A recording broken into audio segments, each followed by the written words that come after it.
السلام علیکم دوستو، امید ہے آپ سب خیریت سے ہوں گے۔ آج آپ کو یہاں پہ ایک اہم خبر سناتے چلیں کہ اداکارہ سنبل اقبال کے وارنٹ گرفتاری جاری ہو گئے ہیں۔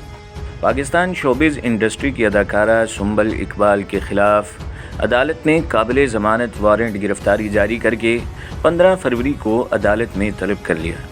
کراچی کے جوڈیشل مجسٹریٹ جنوبی کی عدالت نے گواہی اور شواہد پیش نہ کرنے کے معاملے پر اداکارہ کے 10,000 روپے مالیت کے قابل ضمانت وارنٹ گرفتاری جاری کرتے ہوئے حکم دیا کہ انہیں گرفتار کر کے 15 فروری کو عدالت میں پیش کیا جائے۔ FIA کے مطابق سنبل اقبال نے 2020 میں شکایت درج کرائی تھی، جس کے بعد ندیم کیانی اور دیگر کے خلاف پاکستان الیکٹرانک کرائم ایکٹ کے تحت مقدمہ درج ہے۔